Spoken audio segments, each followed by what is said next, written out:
Hello guys, आज के इस वीडियो में आपके लिए जीके के टॉप 60 ऐसे क्वेश्चन लाया हूं जो कि बार बार एग्जाम में पूछे जाते हैं। आप लोग इस वीडियो को ध्यान से देखिएगा। तो चलिए फिर वीडियो को शुरू करते हैं। आपका पहला सवाल हो जाएगा, भारतीय संविधान में कितने मौलिक कर्तव्य दिए गए हैं? दोस्तों, भारतीय संविधान में मौलिक कर्तव्य टोटल 11 है। तो ऑप्शन नंबर ए जो है आपका बिल्कुल सही जवाब है।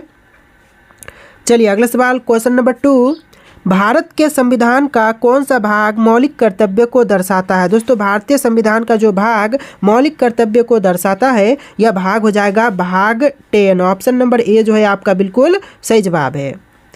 चलिए अगला सवाल है, भारतीय संविधान में गरबा मौलिक कर्तव्य किस वर्ष जोड़ा गया था? देखिए, गरबा मौलिक कर्तव्य को यह जोड़ा गया था 2006 में। ऑप्शन नंबर ए जो है आपका बिल्कुल सही जवाब है। चलिए अगला सवाल है, भारत की पार्लियामेंट का उद्घाटन कब हुआ था? दोस्तों, भारत की पार्लियामेंट का उद्घाटन जो है यह हुआ था 1927 में। ऑप्शन नंबर बी 1927 इस क्वेश्चन का बिल्कुल सही जवाब है। चलिए क्वेश्चन है, भारत में कुल कितने उच्च न्यायालय हैं? दोस्तों, भारत देश में टोटल उच्च न्यायालयों की संख्या टोटल 25 है। ऑप्शन नंबर सी जो है आपका बिल्कुल सही जवाब हो जाएगा। इस वीडियो को आप लोग लाइक करके चैनल को सब्सक्राइब कर लीजिएगा। तो क्वेश्चन देखिए, भारत की संसद मुख्यतः किस मंडल पर आधारित है? तो भारत की जो संसद है वह मुख्यतः मंडल पर आधारित है ब्रिटिश पार्लियामेंट पर। ऑप्शन नंबर बी जो है आपका बिल्कुल सही जवाब हो जाएगा। चलिए क्वेश्चन नंबर 7 है, राष्ट्रपति पद के उम्मीदवार के लिए अधिकतम आयु कितनी होनी चाहिए? देखिए, अधिकतम आयु की जो लिमिट है वह हो जाएगा ऑप्शन नंबर डी, कोई आयु की लिमिट नहीं है। यानी जो राष्ट्रपति पद के लिए उम्मीदवार की जो अधिकतम आयु है इसकी कोई भी लिमिट नहीं है। ऑप्शन नंबर डी आपका बिल्कुल सही जवाब है। चलिए अगला सवाल है, भारत के निम्नलिखित राष्ट्रपतियों में से कौन केंद्रीय श्रम मंत्री भी रहे हैं? दोस्तों, इनमें से कौन सा है जो कि केंद्रीय श्रम मंत्री भी रह चुके हैं? तो यह हो जाएंगे आपके बी गिरी। ऑप्शन नंबर बी जो है आपका बिल्कुल सही जवाब है। चलिए अगला सवाल है, भारत का राष्ट्रपति किसका एक अभिन्न अंग है? दोस्तों, भारत देश का राष्ट्रपति यह अभिन्न अंग होते हैं संसद का। ऑप्शन नंबर ए जो है आपका बिल्कुल सही जवाब है। चलिए क्वेश्चन नंबर 10 है, भारत के राष्ट्रपति के पास कौन सी वीटो शक्ति होती है? देखिए, भारत के राष्ट्रपति के पास वीटो शक्ति होती है ऑप्शन नंबर डी, उपरोक्त सभी, जैसे कि पूर्ण निषेध, निलंबित निषेध और पॉकेट निषेध। इस तरह के सभी वीटो शक्तियां होती हैं भारत के राष्ट्रपति के पास। ऑप्शन नंबर डी जो है आपका बिल्कुल सही जवाब है। दोस्तों, आपसे एक रिक्वेस्ट है कि आप लोग इस वीडियो को जरूर लाइक कर देना। तो चलिए question number 11, doctor Rajendra Prasad कितने वर्ष तक राष्ट्रपति रहे? दोस्तों, डॉक्टर राजेंद्र प्रसाद जो थे यह लगभग 12 वर्षों के लिए राष्ट्रपति रहे थे। तो ऑप्शन नंबर सी जो है आपका बिल्कुल सही जवाब है और यह 2 बार राष्ट्रपति बने थे। चलिए अगला सवाल है, भारत के उपराष्ट्रपति को कितने वर्षों की अवधि के लिए चुना जाता है? दोस्तों, भारत देश के उपराष्ट्रपति को लगभग 5 वर्ष के लिए अवधि के लिए चुने जाते हैं। तो ऑप्शन नंबर सी जो है आपका बिल्कुल सही जवाब है। चलिए अगला सवाल है, उपराष्ट्रपति अपना त्यागपत्र किसे संबोधित करता है? दोस्तों, उपराष्ट्रपति अपना त्यागपत्र जो है वह संबोधित करते हैं राष्ट्रपति को। ऑप्शन नंबर ए जो है आपका बिल्कुल सही जवाब है। चलिए अगला सवाल है, उत्तर प्रदेश से राज्यसभा के लिए कितने सदस्य चुने जाते हैं? दोस्तों, उत्तर प्रदेश राज्य से राज्यसभा के लिए टोटल 31 सदस्य चुने जाते हैं। तो ऑप्शन नंबर सी जो है आपका बिल्कुल सही जवाब है। चलिए अगला सवाल है, राज्यसभा में किस राज्य के प्रतिनिधियों की संख्या सर्वाधिक है? तो राज्यसभा में सबसे अधिक प्रतिनिधियों की संख्या जो है वह राज्य उत्तर प्रदेश से है। ऑप्शन नंबर डी जो है आपका बिल्कुल सही जवाब है।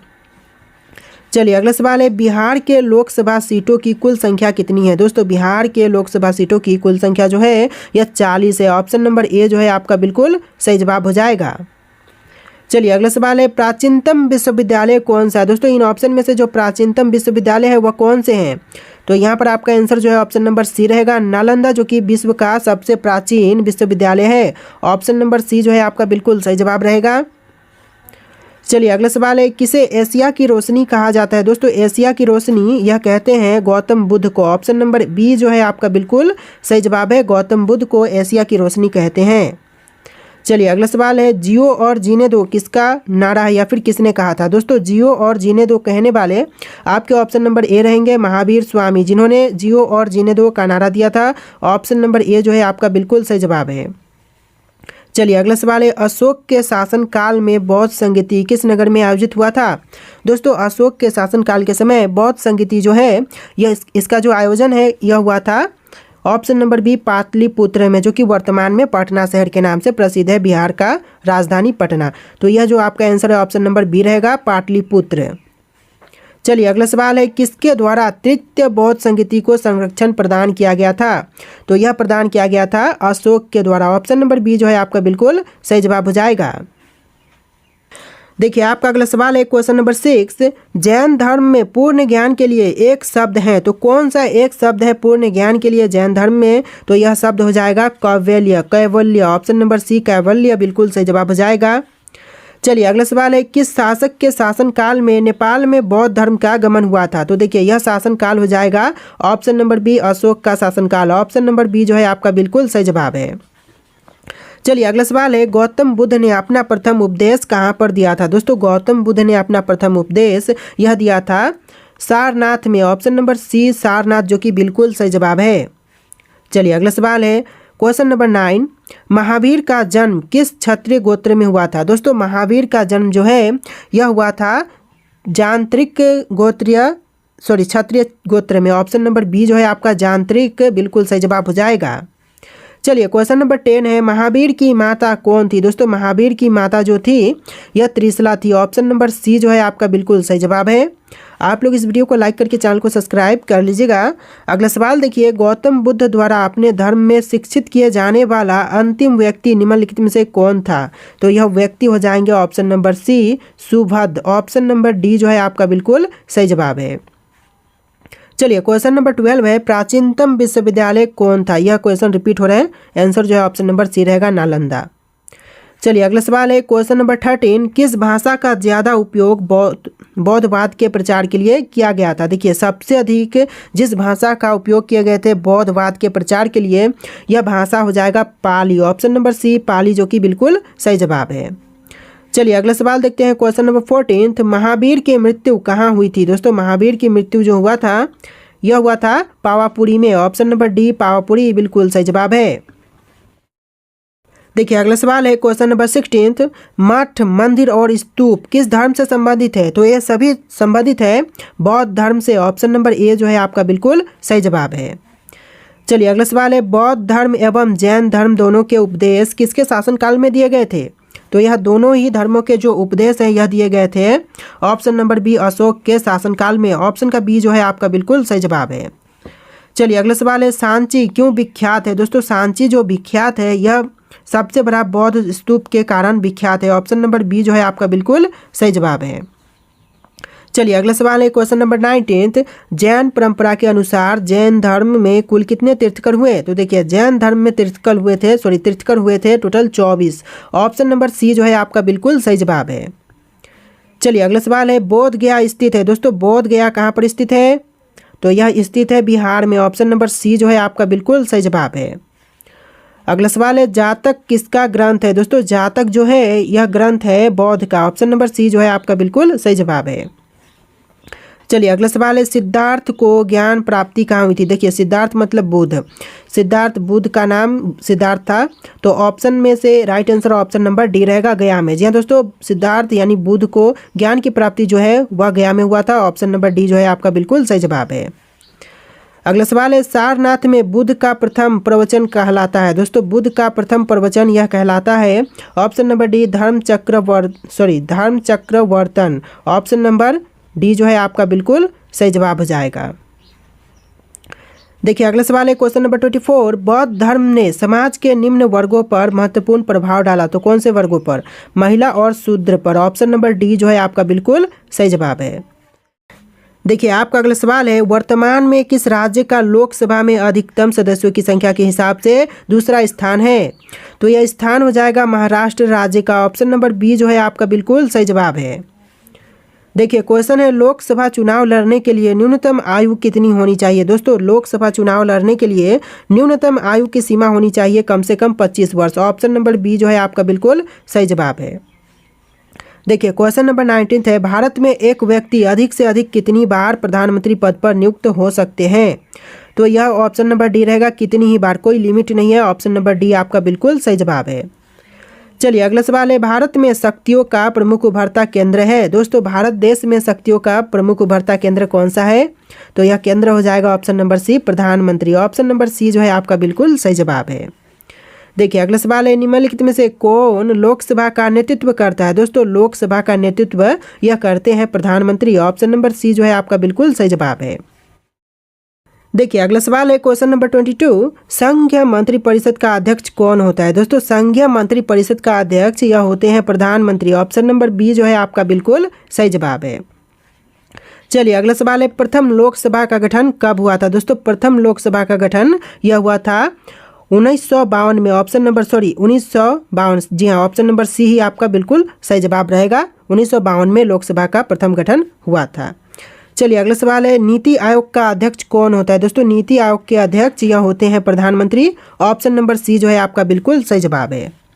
अगला सवाल है, प्रधानमंत्री पद के लिए उम्मीदवार की कम से कम कितनी आयु होनी चाहिए? देखिए एक प्रधानमंत्री पद के उम्मीदवार का कम से कम आयु होना चाहिए 25 वर्ष का। ऑप्शन नंबर ए जो है आपका बिल्कुल सही जवाब है। चलिए अगला सवाल है, अब तक कितने व्यक्ति भारत के उप प्रधानमंत्री पद पर नियुक्त हुए हैं? देखिए अब तक टोटल प्रधानमंत्री पद पर नियुक्त होने वाले टोटल 7 लोग हैं। ऑप्शन नंबर सी जो है आपका बिल्कुल सही जवाब है। अगला सवाल है, भारतीय संविधान की व्याख्या करने का मुख्य अधिकार कौन है? दोस्तों भारतीय संविधान की व्याख्या करने का मुख्य अधिकारी यह होते हैं ऑप्शन नंबर डी, सर्वोच्च न्यायालय। ऑप्शन नंबर डी जो है आपका बिल्कुल सही जवाब है। देखिए अगला सवाल है, लोक लेखा समिति में कितने सदस्य होते हैं? दोस्तों लोक लेखा समिति में टोटल 22 सदस्य होते हैं। ऑप्शन नंबर बी जो है आपका बिल्कुल सही जवाब है।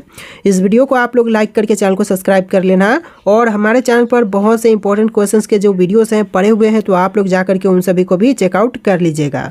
देखिए क्वेश्चन नंबर 29 है, पटना उच्च न्यायालय की स्थापना कब हुई? दोस्तों पटना उच्च न्यायालय की स्थापना जो है यह हुआ था 1916 में। ऑप्शन नंबर ए जो है आपका बिल्कुल सही जवाब है। चलिए अगला सवाल है, भारत का सबसे बड़ा उच्च न्यायालय कौन सा है? दोस्तों भारत देश का सबसे बड़ा उच्च न्यायालय यह उच्च न्यायालय हो जाएगा ऑप्शन नंबर सी, इलाहाबाद उच्च न्यायालय, यानी जो ऑप्शन नंबर सी है आपका बिल्कुल सही जवाब है। देखिए अगला सवाल है, उच्च न्यायालय के न्यायाधीशों की नियुक्ति कौन करता है? दोस्तों उच्च न्यायालय के न्यायाधीशों की नियुक्ति यह करते हैं राष्ट्रपति। ऑप्शन नंबर ए जो है आपका बिल्कुल सही जवाब है। चलिए अगला सवाल है, भारत में कार्यपालिका का अध्यक्ष कौन होते हैं? दोस्तों भारत देश में कार्यपालिका का अध्यक्ष यह होते हैं राष्ट्रपति। ऑप्शन नंबर ए जो है आपका बिल्कुल सही जवाब है। चलिए अगला सवाल है, भारत में विश्व के संदर्भ में सर्वाधिक उत्पादन होता है तो किस चीज़ का? तो यह हो जाएगा तिलहन का। ऑप्शन नंबर सी आपका बिल्कुल सही जवाब है। चलिए अगला सवाल है, चाय निर्यात के मामले में विश्व में अग्रणी देश है तो यह देश चीन हो जाएगा। ऑप्शन नंबर बी आपका बिल्कुल सही जवाब है। चलिए अगला सवाल है, विश्व में कॉफ़ी का अधिकतम उत्पादन किस देश में होता है? तो विश्व में कॉफ़ी का अधिकतम उत्पादन जो है यह होता है ब्राज़ील देश में। ऑप्शन नंबर बी जो है आपका बिल्कुल सही जवाब है। चलिए अगला सवाल है, विश्व के नारियल उत्पाद देशों में भारत का स्थान है? तो देखिए नारियल उत्पादक देशों में भारत का स्थान है तृतीय। ऑप्शन नंबर सी जो है आपका बिल्कुल सही जवाब है। अगला सवाल है, विश्व के चाय निर्यातक देशों में भारत का स्थान है? तो दोस्तों चाय निर्यातक देशों में भारत का स्थान है चतुर्थ। ऑप्शन नंबर डी जो है आपका बिल्कुल सही जवाब है। चलिए अगला सवाल है, मोटे अनाजों का विश्व में सबसे बड़ा उत्पादक देश है? दोस्तों मोटे अनाजों का विश्व में सबसे बड़ा उत्पादक देश यह भारत देश है। ऑप्शन नंबर ए जो है आपका बिल्कुल सही जवाब है, भारत देश। चलिए अगला सवाल है, चाय के उत्पादन में भारत का विश्व में कौन सा स्थान है? तो यह दूसरे स्थान पर है। ऑप्शन नंबर बी आपका बिल्कुल सही जवाब है। चलिए अगला सवाल है, निम्नलिखित में से कौन सा बागवानी से संबंधित है? तो बागवानी से संबंधित है स्वर्ण क्रांति। ऑप्शन नंबर सी आपका बिल्कुल सही जवाब है। चलिए अगला सवाल, विश्व में रेशम उत्पादक में अग्रणी राष्ट्र है तो यह अग्रणी राष्ट्र हो जाएगा चीन। ऑप्शन नंबर बी जो है आपका बिल्कुल सही जवाब है। अगला सवाल है, कौन सा देश लूट का सबसे बड़ा उत्पादक है? तो लूट का सबसे बड़ा उत्पादक देश आपका कौन सा है? तो यह भारत देश हो जाएगा। ऑप्शन नंबर ए जो है आपका बिल्कुल सही जवाब है। अगला सवाल है, कौन सा देश गेहूं का सर्वाधिक उत्पादन करता है? तो दोस्तों गेहूं का सबसे बड़ा उत्पादक देश यह देश हो जाएगा चीन। ऑप्शन नंबर बी आपका बिल्कुल सही जवाब है। अगला सवाल है, विश्व में आम तथा केला उत्पादक में किस देश का प्रथम स्थान है? तो यह देश भारत है। ऑप्शन नंबर बी आपका बिल्कुल सही जवाब है। अगला सवाल है, तंबाकू उत्पादन में भारत विश्व में कौन से स्थान पर है? तो यह स्थान दूसरा हो जाएगा। ऑप्शन नंबर बी आपका बिल्कुल सही जवाब है। देखिए अगला सवाल है, चावल निर्यात के मामले में भारत का विश्व में कौन सा स्थान है? तो यह स्थान हो जाएगा पहला, ऑप्शन नंबर ए जो है आपका बिल्कुल सही जवाब है। अगला सवाल है, गेहूं निर्यात के मामले में किस देश का विश्व में प्रथम स्थान है? तो यह स्थान हो जाएगा रूस का, ऑप्शन नंबर सी जो है आपका बिल्कुल सही जवाब है। अगला सवाल है, भारत प्रमुख आयातक है तो किस चीज़ का? तो यह इनमें से दोनों का, जैसे कि दलहनों का, तिलहनों का, दोनों का ही प्रमुख आयातक है, ऑप्शन नंबर सी आपका बिल्कुल सही जवाब है। अगला सवाल है, भारत में कुल चाय उत्पादक का कितना हिस्सा निर्यात कर देता है? तो यह टोटल 20% हिस्सा जो है वह निर्यात कर देता है, ऑप्शन का ए आपका बिल्कुल सही जवाब है। देखिए अगला सवाल है, भारत अपने कुल घरेलू कॉफ़ी उत्पादक का कितना प्रतिशत हिस्सा विदेशों को निर्यात करता है? तो यह टोटल 70% हिस्सा जो है विदेशों को निर्यात कर देता है अपने कुल कॉफ़ी उत्पादक का। अगला सवाल है, भारत की कुल भूमि का कितना प्रतिशत कृषि कार्यों में संलग्न है? तो यह टोटल 52.7% प्रतिशत है, ऑप्शन नंबर ए जो है आपका बिल्कुल सही जवाब है। अगला सवाल है, भारत की लगभग कितनी प्रतिशत कार्यकारी आबादी कृषि कार्यों में संलग्न है? तो यह टोटल 48.9%, ऑप्शन का ए आपका बिल्कुल सही जवाब है। चलिए अगला सवाल है, भारत के सकल घरेलू उत्पाद जीडीपी में कृषि क्षेत्र का योगदान कितना है? तो यह टोटल हो जाएगा option number A 13.9%, option number A जो है आपका बिल्कुल सही जवाब है।